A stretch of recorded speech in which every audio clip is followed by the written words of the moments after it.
Hello everyone, welcome to the history class. In this video, I'll be continuing with the fourth theme of class 11th history, that is the Central Islamic lands. Student, in this video, I'll be going to discuss a very important topic of this chapter, that is the Abbasid revolution.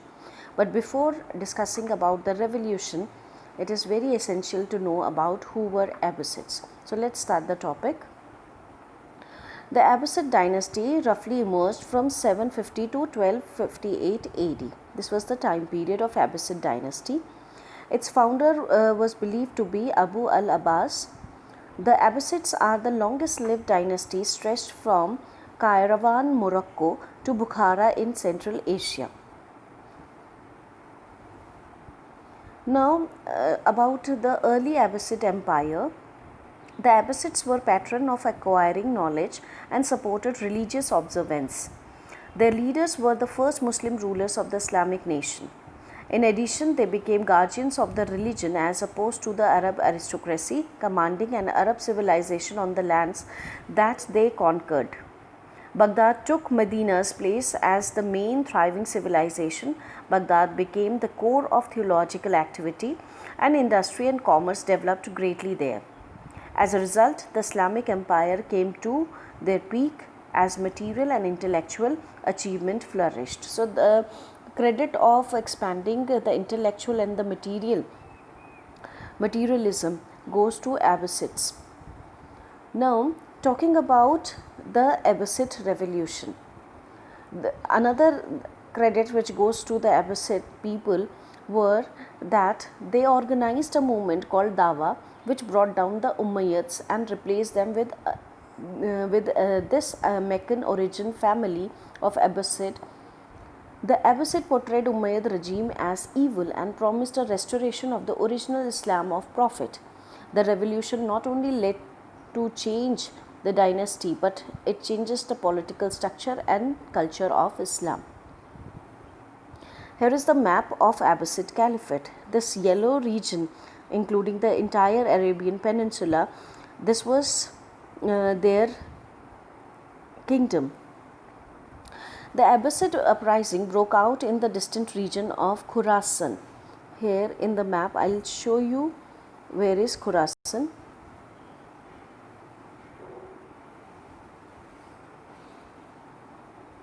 See, this is Khurasan.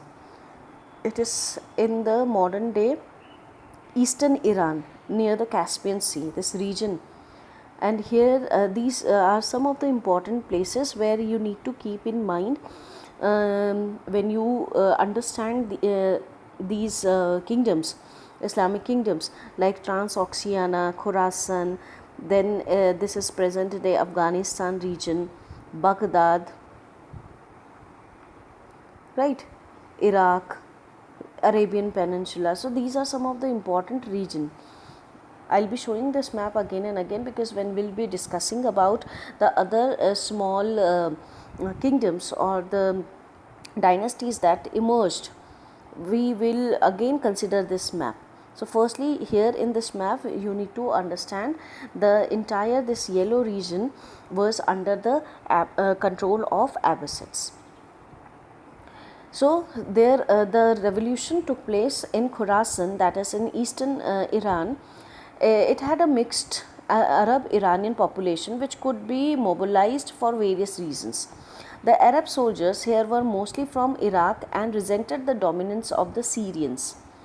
The civilian Arabs of Khorasan disliked the Umayyad regime for having made promises of tax concessions and privileges which were never fulfilled. As for the Iranian Muslims, who were also called Mawalis, they were exposed to the scorn of race-conscious Arabs and were eager to join any campaign to oust the Umayyads. The Abbasids were the descendants of Abbas, as I already told you. He was the Prophet's uncle, and he mustered the support of the various dissident groups and legitimized their bid for power by promising that a Masiha or Mahdi from the family of Prophet would liberate them from the oppressive Umayyad regime. Their army was led by an Iranian slave, Abu Muslim, who defeated the last Umayyad Caliph Marwan in the battle at river Zab. So this was the proceeding that took place during the time of Abbasid revolution, how the Umayyads were removed from their position and their position was taken over by the Abbasid dynasty. Now few more facts about the Abbasid Caliphates. They established their capital at Baghdad. Mid 9th century, Abbasid began to lose control over vast empire. Caliphs grew dependent on advisors who increased their power. Luxurious living and many civil wars drained the treasury, increasing taxes, which led to the peasant revolts throughout their empire. Shia revolted, assassination attempts against Abbasids, increased in mercenary armies, aggressive create social unrest, expensive. Caliph attempted to build new cities and modernize the old one, which was a very expensive projects. So these were the things that happened during their rule and which led to the fall of the Abbasid Caliphate. Now here I would like to discuss about Harun al-Rashid. He was the most famous Abbasid Caliph. The credit or the work that he had done was he dazzled Christians with the splendor of Baghdad's mosques and palaces. He sent Christians back to Charlemagne, powerful monarch who was a powerful Christian monarch, with presents, water clock and an elephant. It was believed that these were the presents given to the Charlemagne. His death promoted first of several full-scale civil wars over succession, deeply damaging the empire. Here, some other victories that we will discuss. Umayyad forces were completely routed and the Khurasani troops of the Abbasid entered Damascus. This is how during the time of revolution they have done these things. Once firmly established there, the Abbasid general ordered a purge of the Umayyad family. The sources relate that almost the entire Umayyad clan was put to death. Despite this, an Umayyad prince managed to escape to Spain, where he eventually founded a small rival caliphate at Cordoba. With the Abbasid capture of Damascus, the conflict effectively ceased. However, there was not an immediate return to stability. Al-Saffah died shortly afterwards and his brother known as Al-Mansur became caliph. Before his rule was established, he had to face a serious allied uprising in Kufa and Medina. This was led by Muhammad ibn Abdullah, better known to history as Muhammad al-Nafs al-Zakiyah. This marked the effective end of the Abbasid link with the broad Shia milieu from which it emerged. Subsequent Abbasid caliphs based their rule on a supposed testament from the Prophet to Al-Abbas, thereby circumventing Ali. So these were certain important developments that took place during the time of Abbasid's rule. Though many of these facts are not given in the book, but this is an additional information which is I am providing. Now what they have done. A new capital they have built. In 762, the Abbasid caliphs declared Baghdad as the new capital of the Muslim empire. Baghdad became the center of trade, culture and education in Muslim world. It was located on the bank of the river Tigris and connected to the Euphrates river by a canal. 1.5 million people lived there, measured 5 miles across, had hundreds of mosques and over 65,000 public bath houses.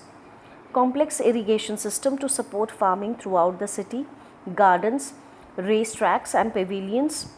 Baghdad became the center of the world trade. The Islamic world became a mixture of culture Arab, Persian, and various other forms around the world. Now, this was the time period which is considered as the Islamic Golden Age also. Political decline and social turmoil were offset for many by the urban affluence, inventiveness, and artistic creativity of Abbasid age. Increase in trade and intellectual creativity. Schools, libraries, and institutes are created in large number by the 12th century, especially in Cairo, Baghdad, Cordoba. House of Wisdom in Baghdad was established by Harun al-Rashid, that is the 5th Abbasid Caliph. Ancient Greek, Roman, and Persian knowledge is preserved by Muslims. So this was done here in the House of Wisdom. Islamic Golden Age because the literature and art flourished during this time. Persian replaced Arabic as the language of Abbasid court, and the high culture as Arabic became the language of religion, law, and the natural sciences. Great literary tradition emerged in this period. Firdausi's epic poem Shahnama, A History of Persia from Creation to Islamic Conquest, was written during this time. 1001 Arabian Nights was also written during this time. Calligraphy and arabesques illustrated poetry and writing. These are the stylish writing forms. Architecture, minarets were built atop mosques. So these were the additional features that were added in the architecture. Now, the position of women in the Abbasid Caliphate. Initially in Islam, women were not required to wear veils and were not secluded. Or veils here means to cover their face and body. They are wearing burqas. So initially it was not there in the Islam. Freedom and influence of women declined. Harems secluded women. Abyssinian society was patriarchal, polygamous, provided they can care for them equally. Women began to be veiled, shield women from gaze of men, means they need to cover their body, entire body with the burqa or wearing veil. Abbasid wealth generated large demand for concubines and female slaves. Now, talking about House of Wisdom. In the 1830s, the Abbasid opened House of Wisdom in Baghdad to meet the demand for knowledge. Housed books on subjects from all over the world, translated work from the Greek philosophers Plato and Aristotle. It served as a center for learning. In the later part of the Abbasid rule, Mongol invasion and Abbasid dynasty during the time mid 13th century. During Abbasid dynasty, Islamic civilization reached new heights of creativity and entered a new age of expansion. Architecture, fine arts, literature, philosophy, mathematics, and science. From 10th to 14th century, Muslim warriors, traders, and wandering mystics spread Islam. To be specific, with the end of Abbasids, the credit goes to end this dynasty goes to Mongols. Mongols were the Central Asian nomadic invaders, were a threat to Islamic lands. Chinggis Khan, or it is also known as Genghis Khan, destroyed the Turkish Persian kingdoms east of Baghdad in 1220s. His grandson Hulagu continued the assault in 1250s on center of Islamic civilization. In 2058 CE, last Abbasid Caliph, that is the 37th one, was executed when Baghdad was invaded by the Mongols. So this is how the Abbasidian dynasty came to an end. In this entire video, we have understood the role of Abbasid dynasty, which was a long-lived dynasty, and how they developed various cities like Baghdad, Cairo during their rule. the biggest work that they have done, they have replaced the Umayyads, and a new cultural tradition began during the time of Abbasids. With the Mongol invasion, this dynasty came to an end. So this is all about the Abbasids. Thanks for watching this video. We'll be continuing with other topics in the next video.